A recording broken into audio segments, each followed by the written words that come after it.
Estimados irmãos e irmãs, prezados irmãos de Ideal Espírita, boa noite. É uma satisfação sempre retornar a esta casa, onde aqui podemos compartilhar um pouco dos nossos estudos espíritas, da grandiosidade que essa doutrina maravilhosa nos proporciona. E nos é motivo de muita alegria servir ao Mestre, pelo menos como um pequeno grão de areia, compartilhando os ensinamentos que nos são trazidos pela espiritualidade maior. Há muito tempo que a espiritualidade nos instiga, veremos mais adiante pela data das obras, a abordarmos, a estudarmos a temática da homossexualidade. Há muito tempo que vem os recados do lado de lá. O Brasil, nossa pátria, que deveria ser do Evangelho, lamentavelmente, hoje, encabeça a triste estatística de ser um dos países do mundo onde mais se mata por homofobia. Chegamos ao cúmulo de, no ano de 2015, sermos classificados na estatística de responsabilidade de 50% dos assassinatos por homofobia no mundo. Então, dada essa triste realidade e a riqueza de material que nós temos na doutrina espírita para refletirmos acerca da temática, temos mergulhado mais e mais para compartilhar um pouco do que a espiritualidade nos traz. Toda a discussão da noite, toda a abordagem da noite, nenhuma palavra sequer saiu da nossa cabeça. Tudo está fundamentado nos ensinamentos dos Espíritos Emmanuel, Joana de Ângeles, diga-se de passagem, 2 espíritos de escola responsáveis pela doutrina espírita no Brasil, ensinamentos do Espírito Emmanuel, de Joana, de André Luiz e alguma coisa tirada também dos ensinamentos do nosso irmão Divaldo Franco. Então, nada saiu da minha cabeça. Se não concordarem com algum tema, não briguem comigo. Briguem com Emmanuel, briguem com Joana, com André Luiz. Estou aqui apenas retransmitindo o que eles tão sabiamente nos trouxeram. Ainda com a voz de taquara rachada, de pato rouco, mas confiando nos benfeitores vai dar certo. Quem aqui tem dificuldade de falar sobre sexualidade? A impressão que eu tenho é que quando não levanta o braço já é porque tem dificuldade de falar desse assunto.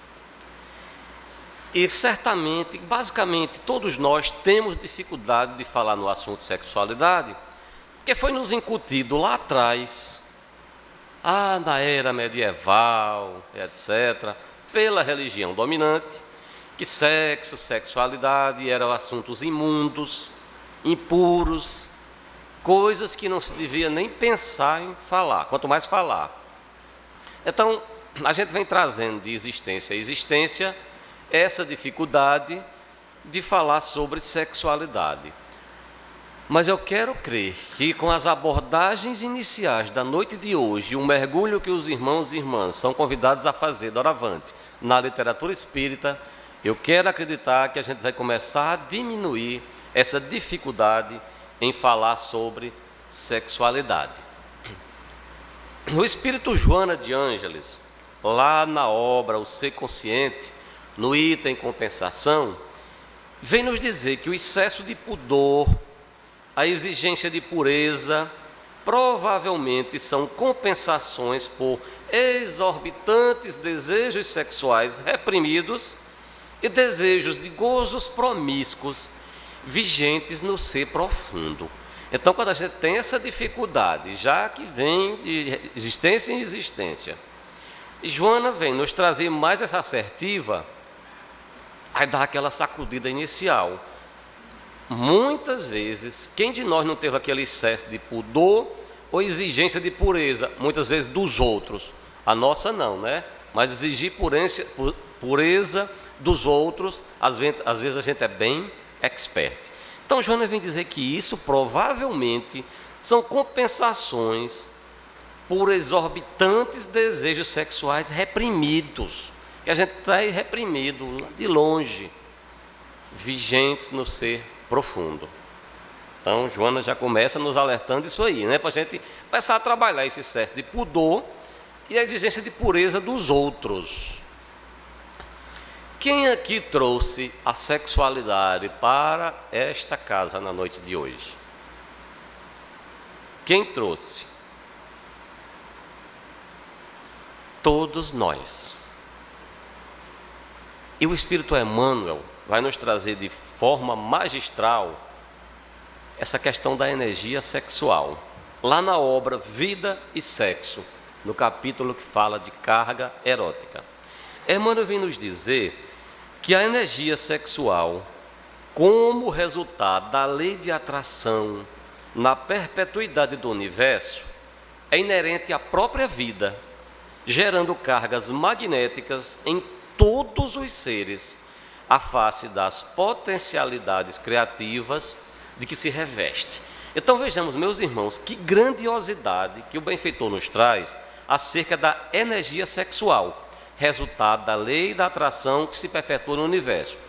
De dois átomos de hidrogênio a um de oxigênio, que se unem fazendo a partícula de água, ao anjo, a energia sexual. Daquele afeto que temos pelos irmãos, pelos pais, pelos filhos, pelos parceiros, pelos amigos, a energia sexual. Então a gente vê que é algo grandioso, nada para a gente pensar em impuro, pecaminoso. Emmanuel nos aclara isso de forma magistral, resultado da lei da atração perpetuada no universo. Então a energia sexual, meus irmãos, é a energia da vida, ela está no campo da nossa espiritualidade.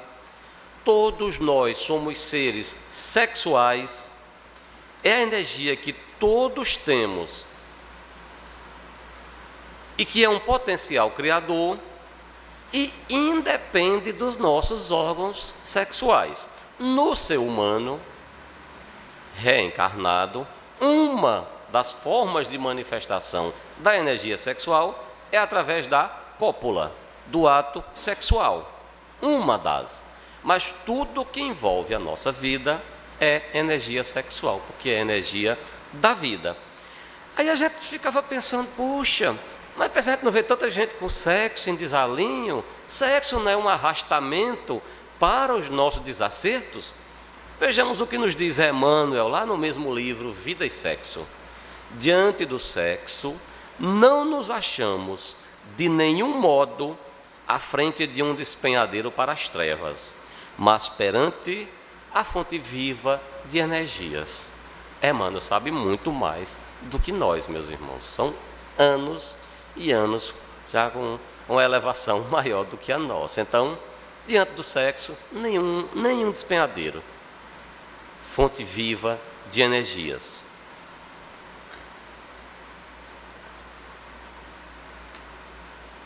Vou ficar irrigando o tempo todo. Allan Kardec, questionando os benfeitores do mundo maior, para a organização da magistral obra, o Livro dos Espíritos, na sua questão 200, indagou-os: os espíritos têm sexos? E aqui eu faço um alerta. Tanto nessa nova edição, na tradução de Noleto, quanto lá na edição de Guilom Ribeiro, tem o S no final. Muita gente lê essa questão, os espíritos têm sexo. Muda totalmente o contexto. Podem olhar no de vocês. Os espíritos têm sexos.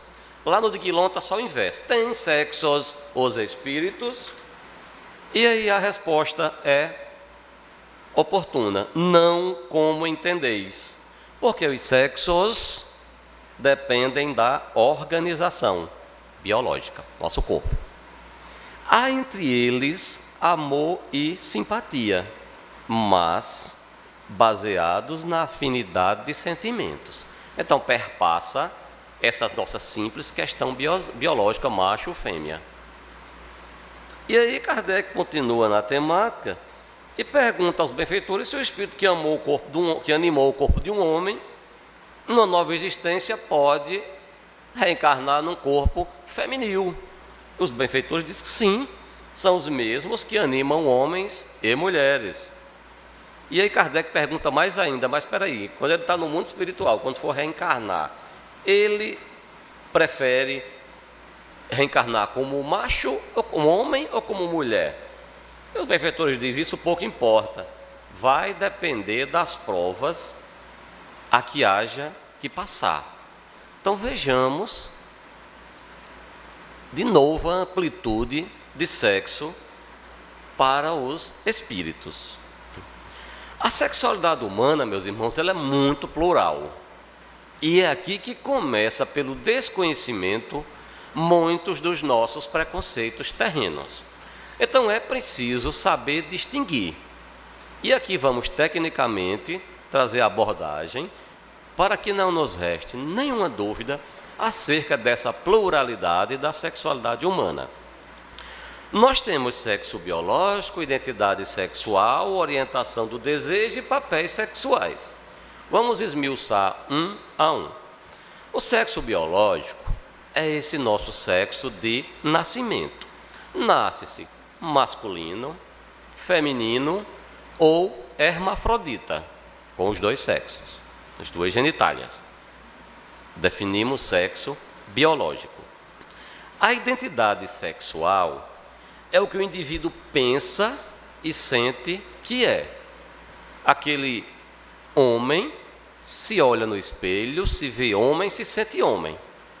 A mulher se olha no espelho, se vê mulher, se sente mulher. Essa é a identidade sexual, com que a pessoa se identifica. A orientação do desejo já é diferente. Já é o direcionamento do desejo e do afeto. E aí já independe da vontade, veremos mais adiante. Então, para onde está direcionado o desejo? Para onde o indivíduo sente desejo? Para o mesmo sexo? Para o sexo oposto? Isso é orientação. Os papéis sexuais são os comportamentos do indivíduo na relação. Nós vamos encontrar casais héteros, por exemplo, onde o homem tem aquele papel mais dócil, mais meigo, é a paciência da casa, e a mulher é o acelerador, é a mais firme, a mais rígida, é o trator da casa, né? Então nós vamos encontrar, são papéis, nenhum problema, cada casal se identifica da melhor forma e convive numa boa. Então essa é a pluralidade sexual. As definições psicológicas atuais, em 7, nos vão trazer algumas orientações. O indivíduo na heterossexualidade, na homossexualidade, na bissexualidade, na assexualidade, no travestismo, na transexualidade e na intersexualidade. De novo, vamos esmiuçar, para a gente ir naquela quebra de preconceito, etc. Heterossexualidade. O indivíduo identifica-se com o seu sexo biológico e a orientação para o sexo oposto. Exemplo, o homem se identifica como homem e a orientação do desejo é para a mulher. Mulher identifica-se como mulher, a orientação do desejo para o sexo oposto, para o homem. Na homossexualidade, o indivíduo identifica-se com o sexo biológico que nasceu, a orientação do desejo voltada para o mesmo sexo. O homem se identifica-se como macho, como masculino, e o desejo é por outro homem. Mulher identifica-se como mulher e o desejo por outra mulher. A bissexualidade, o indivíduo identifica-se com seu sexo biológico e sente desejo por ambos os sexos. Exemplo, o homem se vê como homem e deseja homem e mulher, relaciona-se com os dois. Mulher se vê como mulher, deseja homem e deseja mulher, relaciona-se com os dois. Até aqui, está claro essas definições psicológicas da sexualidade do ser? Avancemos então. Na sexualidade, o indivíduo tem ausência ou baixo nível de desejo erótico. Não se tem muita pesquisa aprofundada sobre o assunto, mas do que se tem, estima-se que 1% da população mundial é assexuada, não sente desejo, ou tem baixíssimo desejo erótico. No travestismo, nós vamos ter dois tipos. O travestismo popular, comportamento público de vestuário e apresentação oposta ao sexo biológico. A gente vê muito, né? O homem travestido de mulher, esse é o travestismo popular. E temos o travestismo clássico,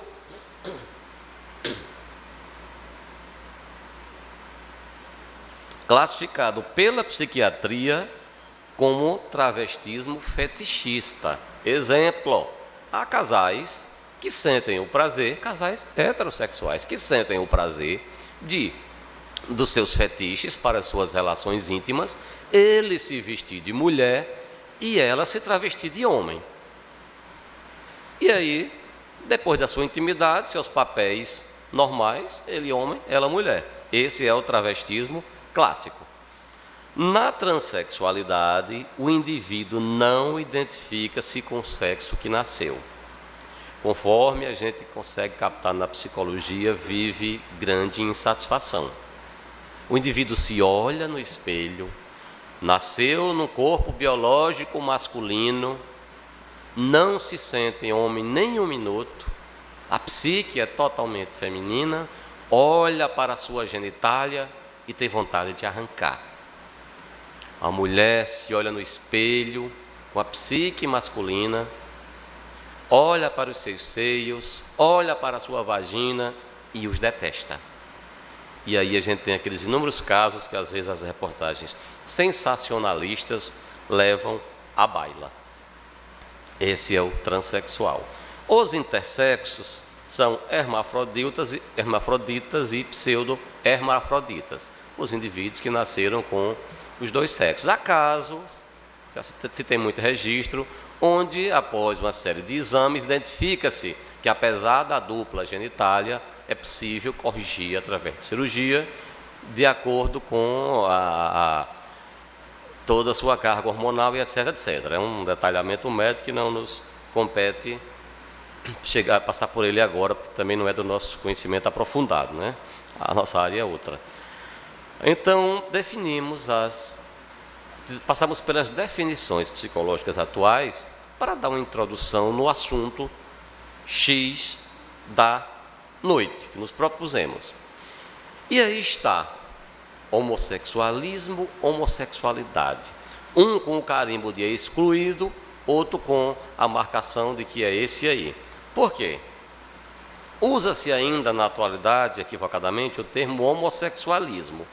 Mas em 1973, a Associação Americana de Psiquiatria retirou da lista de doenças mentais o ismo e homossexualismo. Não está na classificação internacional de doenças homossexualismo, nem homossexualidade. Ismo, no que se refere à medicina, está ligado à patologia, à doença. Em 1985, o Conselho Federal de Medicina aqui no Brasil e o Conselho Federal de Psicologia seguiram o mesmo movimento americano e também definiram que a tentativa de cura é considerada antiética, passível de punição profissional. Como é que se pode curar algo que não é doença? Então, depois de longos estudos, a psiquiatria viu que não é doença. A psicologia também chegou a essa conclusão, que a homossexualidade não é doença.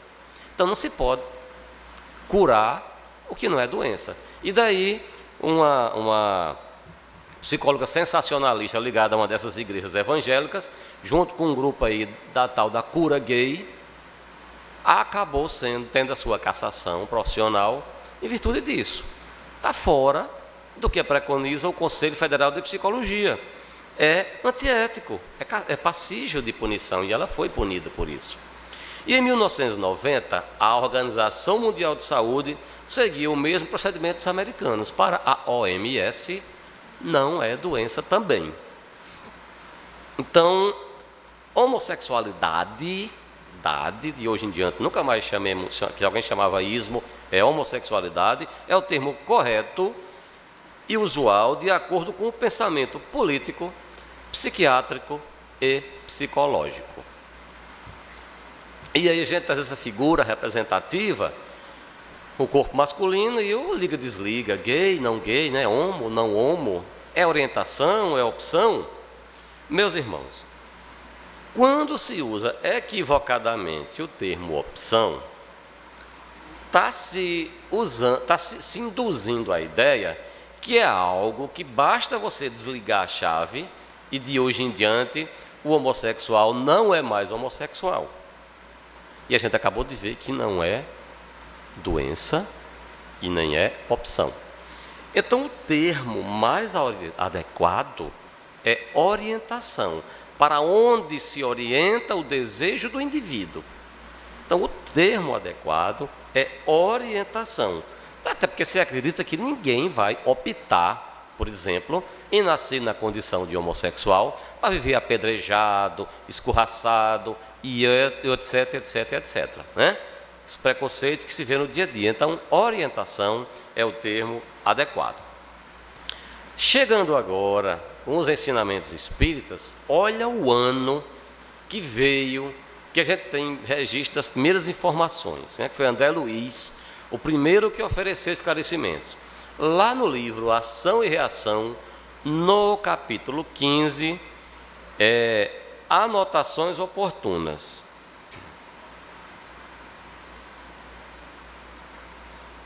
Tanto Emmanuel quanto André vão falar um pouco, chamar às vezes o termo de inversão.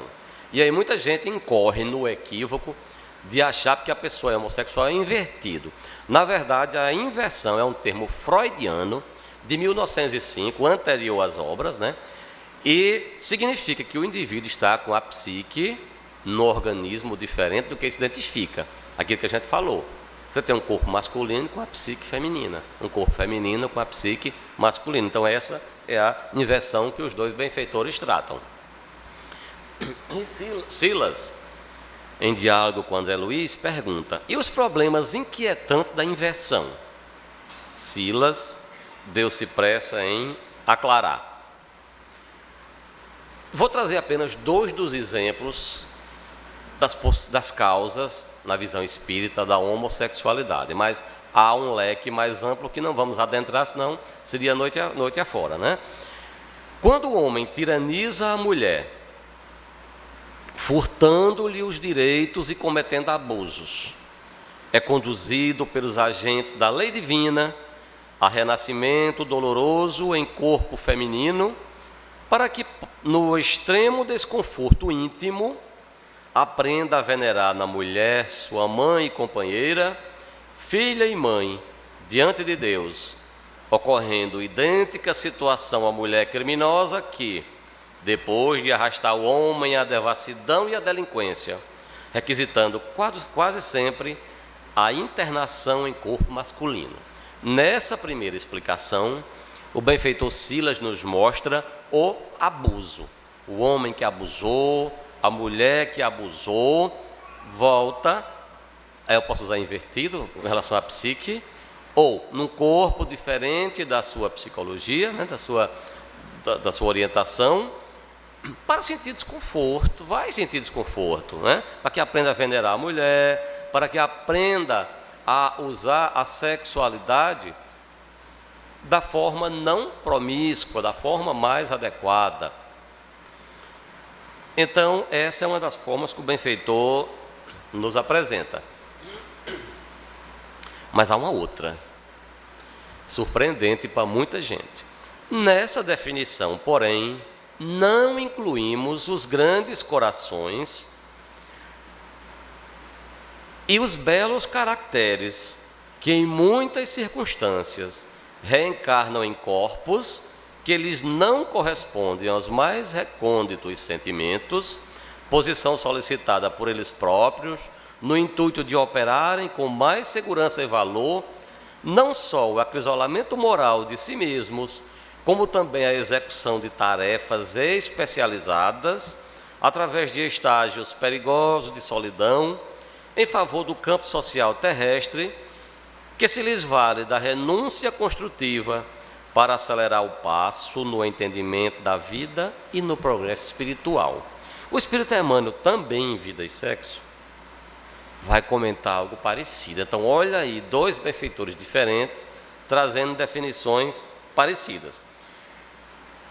O grupo que abusou, e outro grupo que solicitou, que teve a permissão divina de reencarnar na homossexualidade, nesse acrisolamento, estágios perigosos de solidão, como diz o benfeitor, para crescimento, para fazer algum trabalho em benefício da humanidade e do seu próprio crescimento. Então nós estamos vendo aí dois grupos distintos. Porque quando André Luiz fala lá no primeiro grupo, a impressão que dá é que as pessoas que não estão na condição da homossexualidade podem estar verdadeiro anjinho. E a espiritualidade nos diz que não, todos nós temos um pé de compromisso lá no passado, nesse campo também. Então, temos o grupo que abusou e vamos ter também o grupo que solicitou reencarnar nessa condição para trabalhos nobres, dignificantes de si próprio e da humanidade. E aí a gente vendo isso, começa a quebrar aqueles paradigmas ou aqueles preconceitos. Homossexual pode ir na casa espírita, pode dar passe, pode participar, pode ministrar alguma coisa, algum trabalho, palestra, grupo de ESD, pode participar. E aí a espiritualidade recomenda, a espiritualidade. Nem se recomenda o trabalho espírita ao hétero abusivo e nenhum dos dois, nem o hétero nem o homo promíscuo. Ambas as condições humanas, terrenas, em que se tramite dentro do equilíbrio, nada pode ser castrado. Que aí a gente estaria fazendo o inverso do papel de Jesus, abraçando, recebendo, acolhendo, para que a gente não receba no diálogo fraterno e tente fazer coisas que não deveria. A gente vai falar daqui a pouco nisso. Então a gente viu duas condições, né? Uma surpreendente para muita gente. Depois de André Luiz vem Emmanuel em Vida e Sexo. Estamos há pouco em 1970. Tem um capítulo chamado Homossexualidade. E Emmanuel vem dizer, sabe o que? Nessa história que a gente às vezes diz, rapaz, é anormal, aquilo é um anormal, é um pervertido.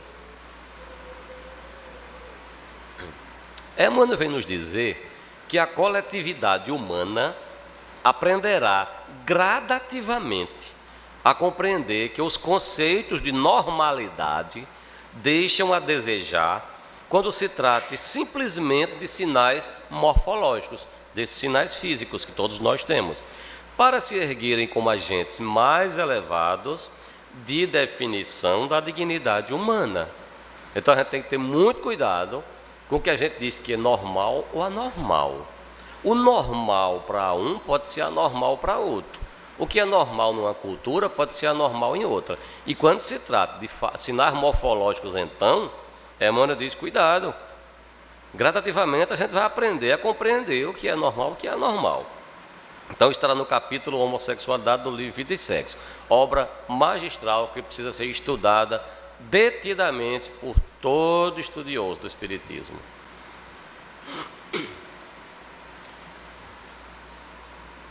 Observadas as tendências homossexuais dos companheiros reencarnados nessa faixa de prova ou experiência, é forçoso que lhes dê o amparo educativo adequado, tanto quanto se administra instrução à maioria heterossexual. Os grifos são meus, para a gente discutir rapidamente.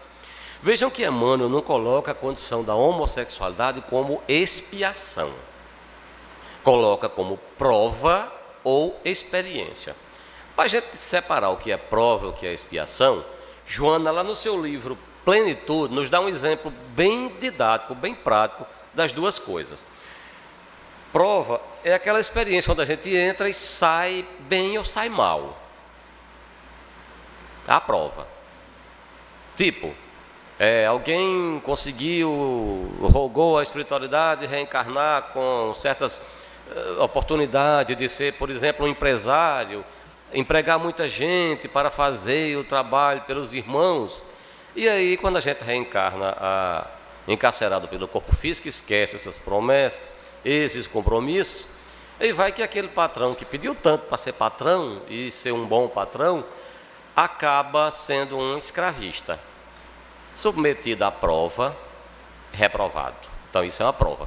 A expiação é aquela situação que Joana diz quando a gente se compromete com o mal várias vezes e reencarna de uma forma que não pode mais se comprometer com ele.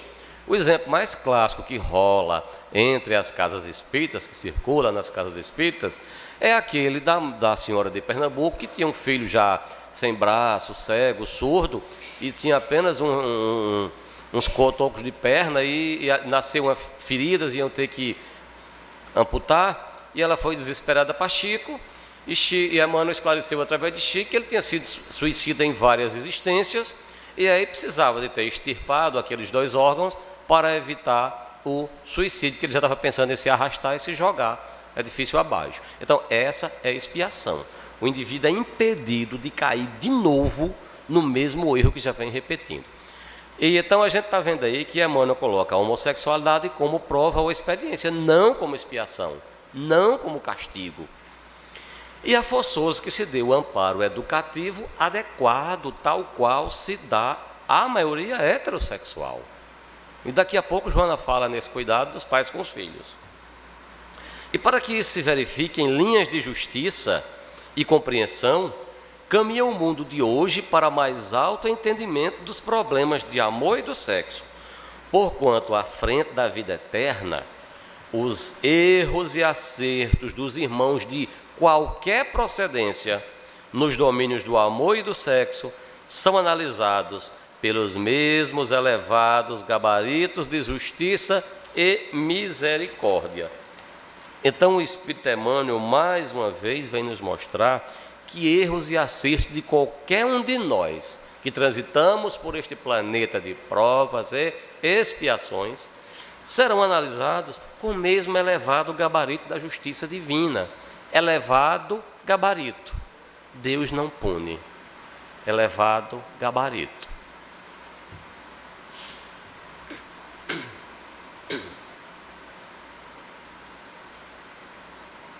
Em 2002, o espírito Manuel Filomeno de Miranda, através da psicografia de Divaldo Franco, nos ofereceu o livro Sexo e Obsessão. Excelente obra. E em 2007, Joana nos fornece Encontro com a Paz e a Saúde, que também ambos vão tocar na temática da homossexualidade. Filomeno nos alertou naquela época, em 2002, e a gente, não sei porquê, não se debruçou sobre o tema. Olha o que ele vem dizer na época. Face aos processos evolutivos, muitos espíritos transitam na condição homossexual, o que não lhes autoriza comportamentos viciosos, estando previsto para o futuro um número tão expressivo que chamará a atenção dos psicólogos, sociólogos, pedagogos, que deverão investir melhores e mais amplos estudos em torno dos hábitos humanos e da sua conduta sexual. Olha a gente começando a estudar só agora. Filomeno nos alertou lá em 2002 que muitos espíritos estariam reencarnando na condição de homossexual. E aí chama a atenção de psicólogo, sociólogo, pedagogo. E as nossas casas espíritas, como estão para receber?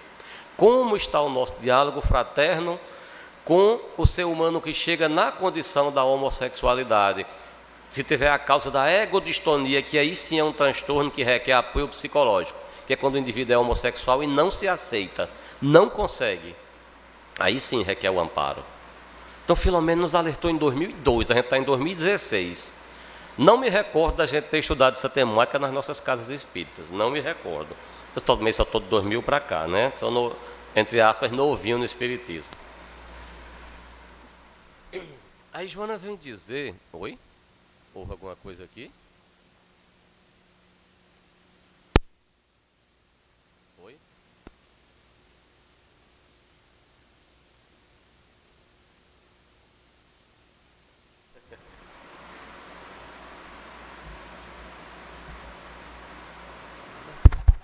Oi.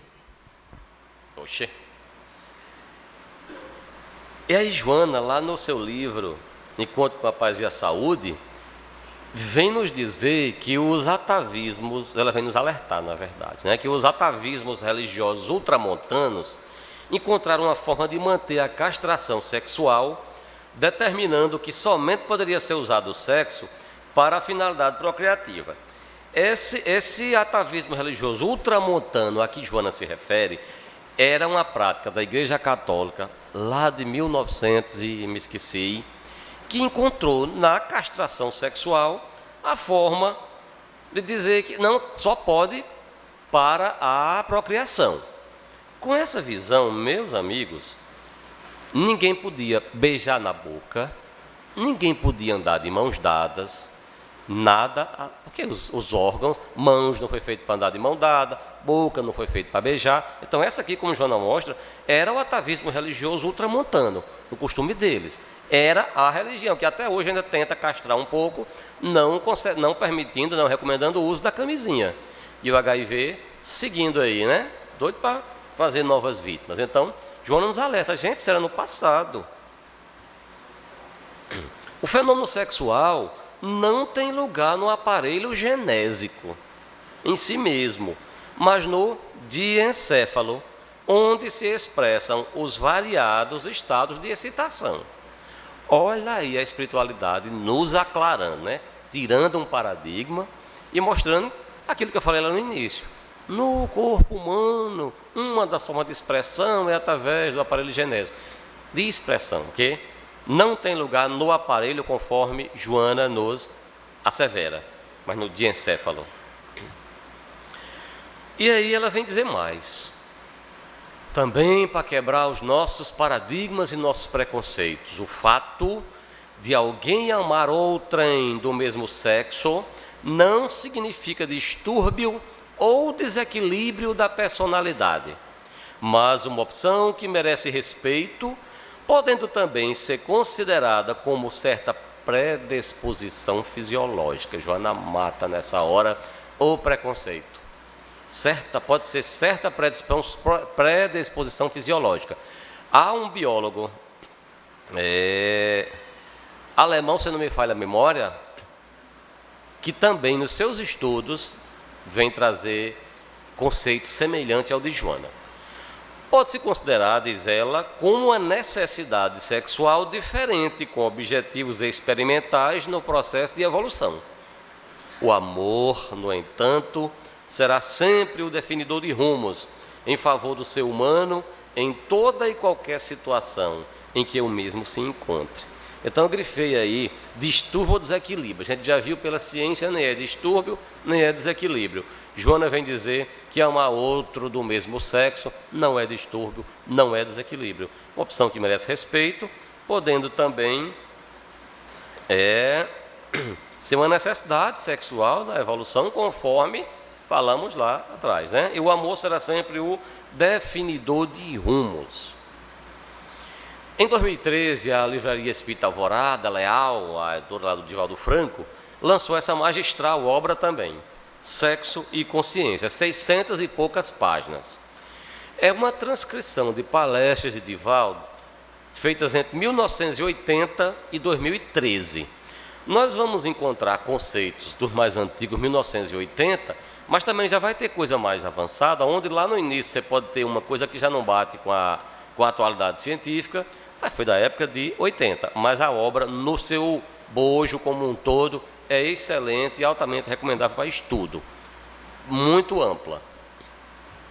Nesse livro, Divaldo vem nos dizer que se a busca... Deixa eu ver se eu passei um aqui. Não.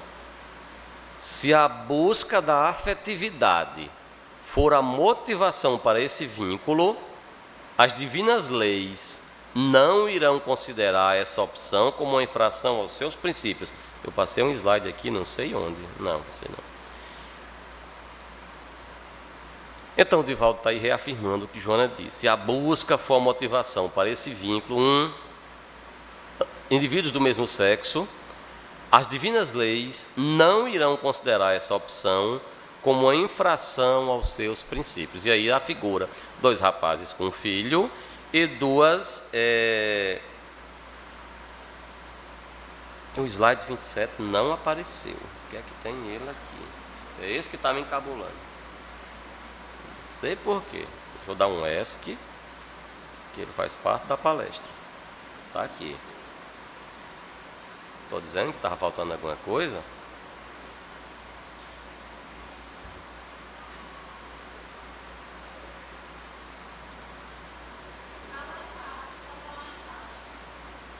Estava. Aqui, ó. Não. Tem algo errado aqui. O que foi que houve aqui? Cadê o slide 27? Vou já ler ele daqui mesmo.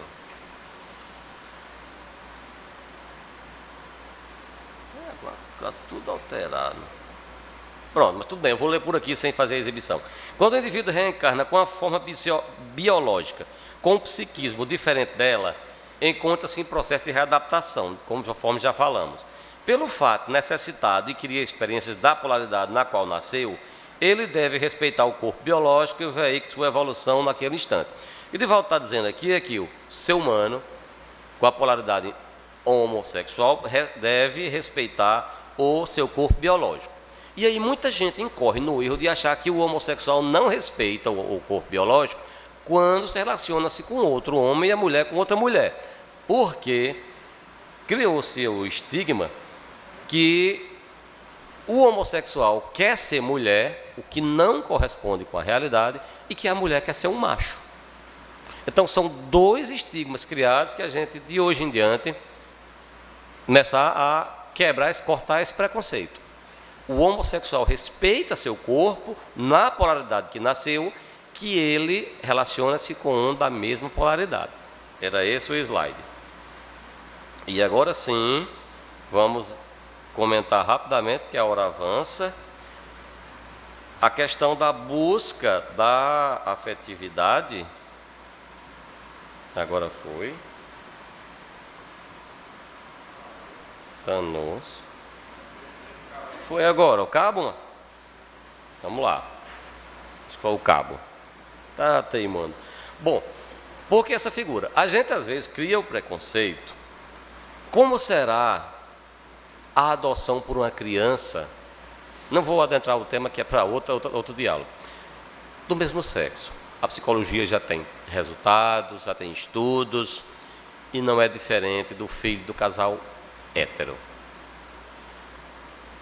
E o que é melhor para a gente refletir? Deixar uma criança largada na laje fria de um orfanato ou entregar a um casal que vai lhe dar amor, carinho, cuidados? Quando a juíza de Catanduvas fez uma das primeiras adoções do Brasil, recebeu pedradas enormes. Era um casal homoafetivo. Mas ninguém queria aquela criança, sabe por quê? Porque ela já ia completar 6 anos, era negra e era menina. Depois, a população viu o cuidado com que essa criança era cuidada e passou a ter experiência com aquele casal. Então, para nossa reflexão também. E aí, um assunto que eu gostaria de entrar, porque também é muito comum, às vezes, equivocadamente se dizer: eita, o homossexual tem que sublimar. Sublimação não diz respeito a homo ou a heterossexual. Sublimação diz respeito a todo ser humano, a todos nós. A sublimação é uma definição freudiana. É um processo postulado por ele para explicar atividades humanas sem qualquer relação aparente com a sexualidade, mas que encontrariam o seu elemento propulsor na força da pulsão sexual. Freud descreveu como atividade de sublimação, principalmente a atividade artística e investigação intelectual. Daqui talvez tenha vindo a deturpação. Meus irmãos, esse conceito de Freud já não é tão fácil de entender quando a gente mergulha nos postulados da psicologia. Trata-se, é um conceito que trata do mecanismo, da teoria de defesa do ego.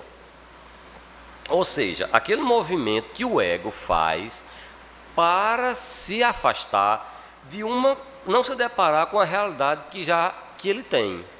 Então vejamos como não é um assunto tão delicado para a gente tratar, né? Mesmo dentro da psicanálise, daquela época para cá, alguns atores ainda divergem e dizem que o assunto da sublimação humana ainda não é totalmente prego batido, ponta virada.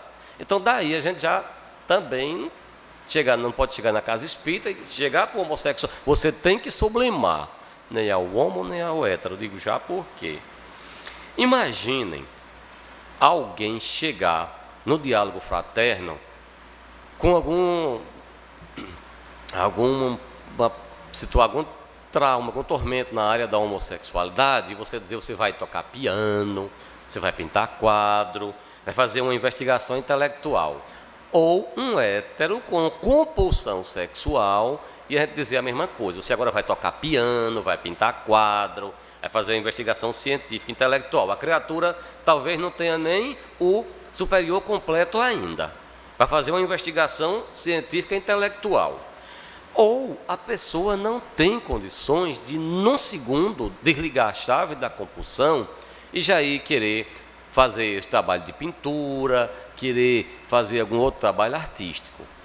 Imaginem que eu não sei se alguém aqui tem a compulsão ou a vontade de pegar uma torta de chocolate suculenta e comer só uma fatia, e a torta está ali de lado, só você e a torta. Ou um sorvete daquele bem enfeitado, bem saboroso. Aí eu vou me colocar no meio da jogada um baião de 2, com ovo frito. Minha gente, é difícil me aguentar. Pode botar veneno que é capaz de... Então, vejam como não é fácil a gente ter alguns desejos íntimos. Não tem como sublimar isso num segundo. É impossível. Alguém aqui já acordou, olhou no espelho, eu não gosto do meu nariz. Se eu pudesse... minha barriga. Se eu pudesse, que hoje faria uma lipoescultura. Então vejamos que é muito fácil a gente querer dar remédio amargo para os outros beber. Mas sublimar o sentimento dos outros não é uma chave desliga. Aí Joana vem nos dizer, no seu Em Busca da Verdade, página 18, recomendo analisar esse capítulo inteiro, quando ela trata aqui da dualidade humana. O médico e o monstro, aquele filme que todos temos dentro de nós ainda, nessa jornada. Então, Joana vem dizer que supõe, precipitadamente, que podem forçar a mudança, tornando-se puras, embora os conflitos, culminando em descobrimento doloroso de existência vazia. Fica o conflito, não tem como, não desliga.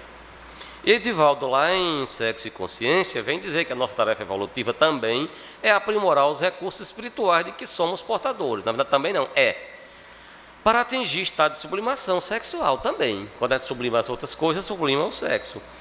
Essa não se dá exclusivamente pela abstinência. O indivíduo poderá se abster do uso do sexo, mas permanecer nos quadros mentais tormentosos.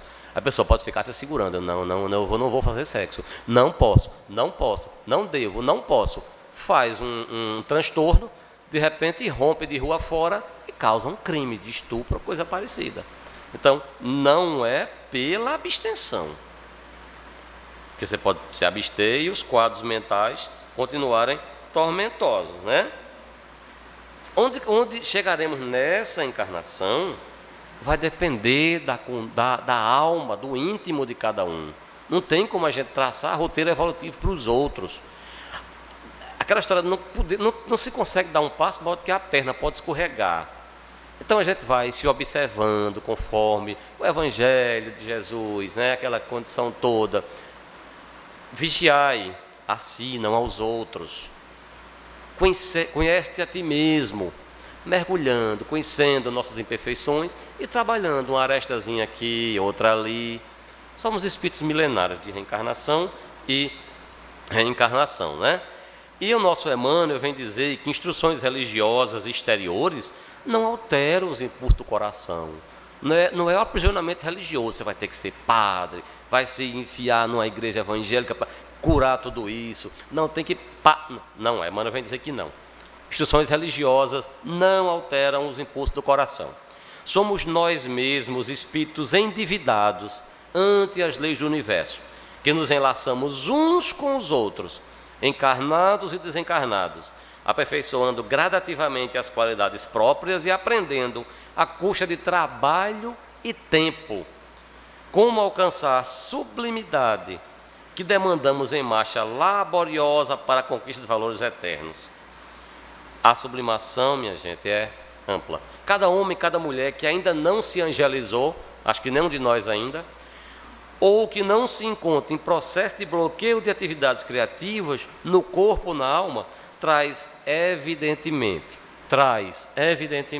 maior ou menor porcentagem de anseios sexuais a se expressarem por sede de apoio efetivo, e é claramente nas lavras da experiência, errando e acertando, e tornando a errar para acertar com mais segurança, que cada um de nós, os filhos de Deus em evolução na Terra, conseguirá sublimar os sentimentos que nos são próprios, de modo a erguer em definitivo para a conquista da felicidade celeste, do amor universal. Então veja que Emmanuel não fala em sublimar a sexualidade, os sentimentos, todos, maledicência e etc, etc. Aquelas coisinhas não tão agradáveis que a gente tem, mas ainda tem, orgulho, vaidade. Então sublimar sentimentos, amplo, no geral. E os filhos? Uma problemática causada muito mais pela desinformação. Pais de filhos homoafetivos. De vez em quando chega essa... E os filhos? Joana, magistralmente, nos traz a dica. Vou aquietar esses braços aqui logo, que eu fico falando e regendo, não dá certo. Quando os pais notarem comportamento diferente dos filhos, como, por exemplo, preferências de natureza homossexual, devem examinar com espontaneidade sobre o significado da ocorrência, orientando o filho ou a filha para atitudes saudáveis de respeito a si mesmo e ao grupo social, sem deixar que eles instalem conflitos perfeitamente evitáveis. A educação que Emmanuel ensina, ensinar o filho, tal qual se ensina ao filho hétero, se ensina aos filhos homossexuais a mesma conduta. Conduta de respeito a si, ao meio social, não promiscuidade ao homo, não promiscuidade ao hétero. Não considerar a ocorrência como uma infelicidade ou punição divina, como era normal lá nos redutos, onde predominava ou ainda permanece a desinformação. Nem a infelicidade para os pais, nem para o filho, ou punição divina. A problemática não é de natureza homo ou hétero, mas sim moral, colocando acima da opção a conduta de cada qual na maneira correta de conduzir a existência. A reencarnação é a oportunidade sublime de educação dos sentimentos e de aprimoramento das faculdades intelecto-morais, cabendo a cada um exercer a sua sexualidade conforme a sua constituição emocional, dentro dos padrões de dignidade e harmonia pessoal. A constituição emocional é justamente a orientação do desejo de cada um para onde segue. Os velhos pruridos a respeito da ocorrência devem ceder lugar aos impositivos das leis soberanas, que enseja o espírito encarnar numa como noutra polaridade, a fim de desenvolver os valores pertinentes a uma como a outra experiência. A maneira como cada qual vivencia a jornada terrestre irá ensejar-lhe crescimento espiritual ou necessidade de refazer o caminho através da recuperação que lhe será proposta. Então, Joana magistralmente traz o conselho, a assertiva aos pais que verificam nos filhos propensão, que a gente já começa às vezes a perceber de pequeno. Como a gente viu ao longo da fala dos benfeitores, da psicografia deles, através dos médiuns, se nasce, não se cria, não se induz, não se proporciona, não pega. Cada qual refazer o caminho. E, meus irmãos, marchando para o encerramento, nada além de lembrar da figura do sublime mestre, que em qualquer condição de vida, diante de preto, de pobre, de rico, de doente, de homo, de hétero, seja lá onde transite a pessoa, amarás o teu próximo como a ti mesmo, é o recado do mestre. Muita paz e muito obrigado pela oportunidade.